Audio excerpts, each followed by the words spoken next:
ഒരു കട വിട്ടിട്ട് സ്വന്തം പേരിൽ കട തുടങ്ങുന്നത് കേട്ടിട്ട് ഒരു സ്കൂൾ വിട്ടിട്ടേ സ്വന്തം പേരിൽ സ്കൂൾ തുടങ്ങുന്നത് ആദ്യമായിട്ടായിരിക്കുന്നത്. റോസ്ലിൻ എപ്പോഴും പറയാറുണ്ടായിരുന്നു മാഷിന്റെ ഐഡിയ ഒക്കെ സ്വന്തം സ്കൂളിൽ നടക്കുള്ളൂ. എന്നിട്ട് നടന്നല്ലോ. പിന്നല്ലേ ഫെഡറേഷൻ എന്തായാലും ഞെട്ടിട്ടുണ്ട്. ഇനി എന്താ പറയും? ഇത്രയും കാലം ഹൈ ഓൾട്ടിറ്റ്യൂഡിൽ ഇങ്ങനെ തുടങ്ങാൻ പറ്റാത്തതിന് ഉത്തരം പറയേണ്ടി വരും. അതുകൊണ്ടൊന്നും ആയില്ല. ഈ നാട്ടിൽ നമ്മൾ പറയുന്ന ആരെങ്കിലും ഒക്കെ കേൾക്കണമെങ്കിൽ ഒരു ഒളിമ്പിക് മെഡൽ തന്നെ വരണം. ഓ അതൊക്കെ വരുമോ? നീ മാഷിന്റെ പിള്ളേർ കൊണ്ടുവരൂ.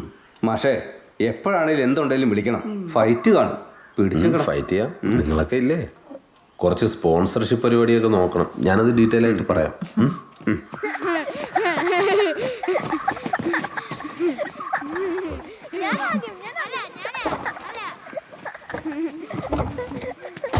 ശരി മാഷ്. എവിടെയായിരുന്നു? വീട്ടിൽ പോടാ, ഒന്ന് പോയി 2 അക്ഷരം പഠിക്കും. നടന്നത് തന്നെ. ഏത് നേരം കളി കളി.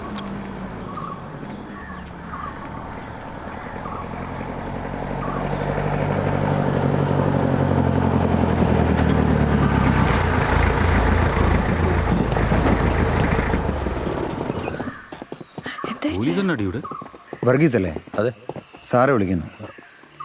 വാ.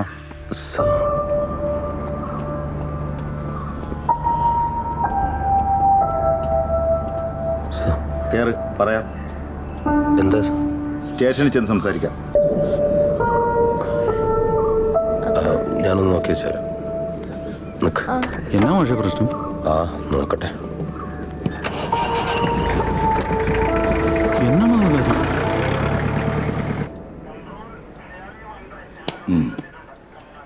അപ്പോൾ എത്ര ആളായി കോച്ചിങ് തുടങ്ങിയിട്ട്?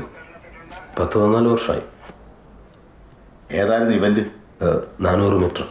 എന്നിട്ട് കൈക്കൊരു ഇഞ്ചുറി പറ്റി. അതിനുശേഷം പിന്നെ അപ്പൊ അന്ന് മുതൽ തന്നെ കൊച്ചുങ്ങൾക്ക് മരുന്ന് കൊടുത്ത് തുടങ്ങിയല്ലേ? മരുന്നു? ഈ ഉത്തേജക മരുന്നേ? ഉത്തേജക മരുന്ന്? ഞാൻ കാരണം അവർക്ക് മെഡലേ കിട്ടിയിട്ടുള്ളൂ സാർ. എടാ മാഷെ, നീ കൊച്ചുങ്ങൾക്ക് ഉത്തേജക മരുന്ന് കൊടുത്തില്ലേ? പിന്നെ അല്ലാതെ ആദ്യത്തെ വർഷം തന്നെ നിന്റെ കൊച്ചുങ്ങൾ എത്ര മെഡൽ എവിടുന്ന് ഉണ്ടാക്കിയത്?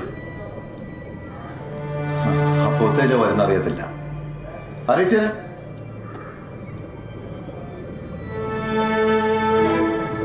സ്വന്തം സ്കൂളിന്റെ വിജയത്തിന് വേണ്ടി കുട്ടികളെ കുരുതി കൊടുക്കാൻ മടിയില്ലാത്ത ഈ കായിക അധ്യാപകനോട് കേരളത്തിന് ചോദിക്കാനുള്ളത്, ഫെഡറേഷനെ തോൽപ്പിക്കാനോ ഈ ക്രൂരത?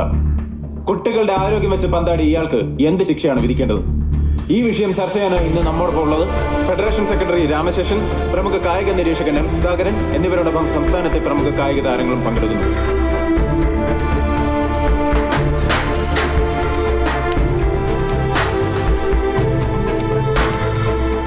ഫെഡറേഷന് ഇതിൽ യാതൊന്നും ചെയ്യാനില്ല. ഞങ്ങളുടെ നിർദ്ദേശം സർക്കാർ അംഗീകരിച്ചു കഴിഞ്ഞു.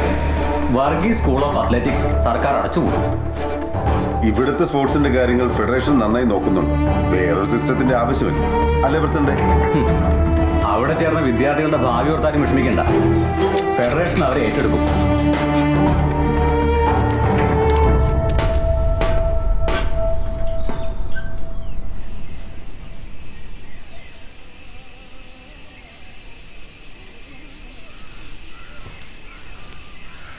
മോളെ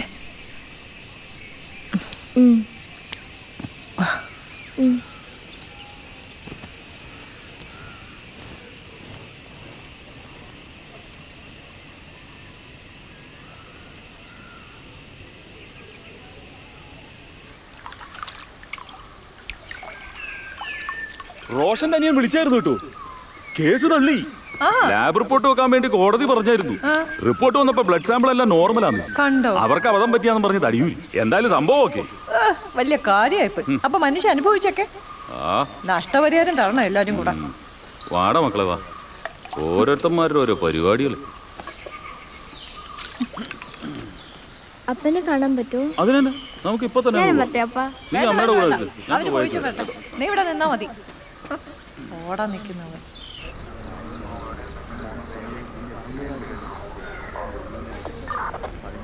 സാറാകത്തുണ്ടോ? ആ സാറാകത്തുണ്ട്. ചെല്ലേ കോട്ടെ സാർ. ചെന്നുമോളെ അപ്പാ, നീ എന്തിനാ വന്നേ? ഞാൻ പേടിച്ചു പോയി. എന്തിന്?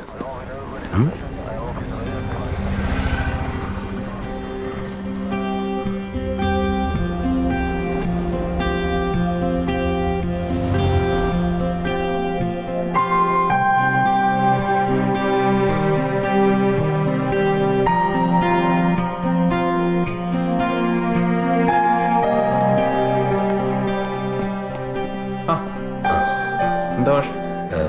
എൻ്റെ ഈ സ്കൂളും പൂട്ടി പിള്ളേരെല്ലാം പോവുകയും ചെയ്തു.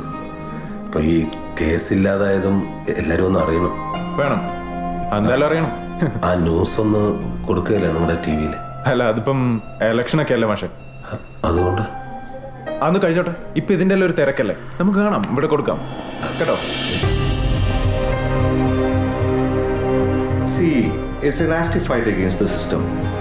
So collateral damage ഉണ്ടാകും, മനസ്സിലായില്ലേ? സർ, ഞാൻ ഈ സ്കൂൾ തുടങ്ങിയതും ജീവിക്കുന്നതും ഒക്കെ പിള്ളേർക്ക് വേണ്ടിയിട്ടാണ്. ശരിക്കും ഇനി എനിക്ക് എന്തെങ്കിലും ചെയ്യണമെങ്കിൽ കോടതി എന്നെ വെറുതെ വിട്ട ന്യൂസ് നന്നായിട്ടൊന്ന് കൊടുക്കണം സാർ.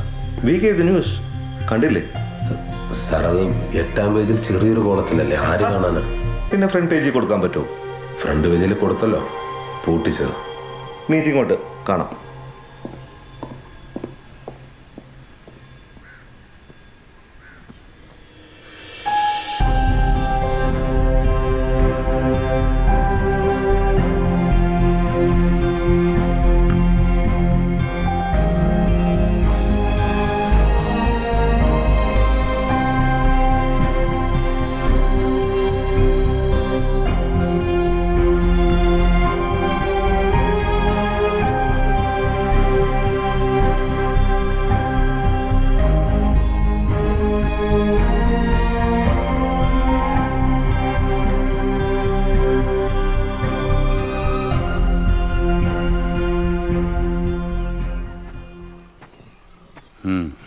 എന്തുവായി?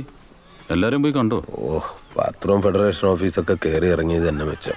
അറിയുള്ളൂ, ഒരുത്തൻ്റെ സ്കൂളങ്ങ് പൂട്ടിച്ചപ്പോൾ സമാധാനായി. എവരൊന്നും ഗതി പിടിക്കത്തില്ലെന്നേ. ഞാനൊക്കെ ഇനി എന്തിനു വേണ്ടി ജീവിക്കണമെന്ന്. അതെന്നാ വർത്താനം ഈ പറയുന്നേ? അപ്പോൾ ആലീസോ? ഈ നാട്ടുകാർക്ക് വേണ്ടി ജീവിച്ചോ മതിയെന്നേ. യവന്മാർക്ക് മെഡലുണ്ടാക്കാൻ പോയിട്ട് എന്നായി? റോസ്ലി മരിച്ചപ്പോൾ ഒരു വർത്താനം പറഞ്ഞത് ഓർമ്മയുണ്ടോ? ആലീസിൻ്റെ മുഖത്തേക്ക് നോക്കിയാൽ ജീവിക്കാനുള്ള ഉത്തരം കിട്ടുമെന്ന്.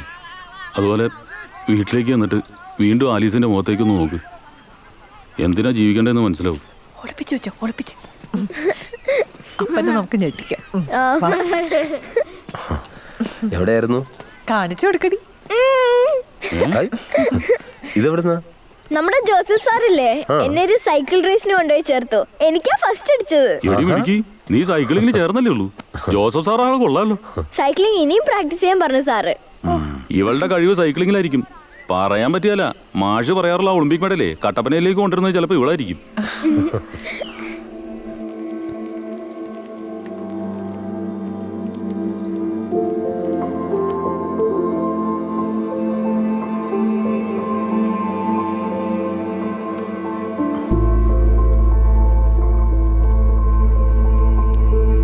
അപ്പന്റെ കണ്ണ് അറിഞ്ഞല്ലോ അപ്പ. അതെന്താ? അപ്പം കരയാതിരിക്കാൻ വേണ്ടി ഞാൻ എന്തും ചെയ്യാം. എന്തും ചെയ്യും. എങ്കിൽ പ്രോമിസ് ചെയ്യും. അപ്പനൊരാഗ്രഹമുണ്ട്, മോള് കൂടെ നിൽക്കുമെന്ന്. പ്രോമിസ്.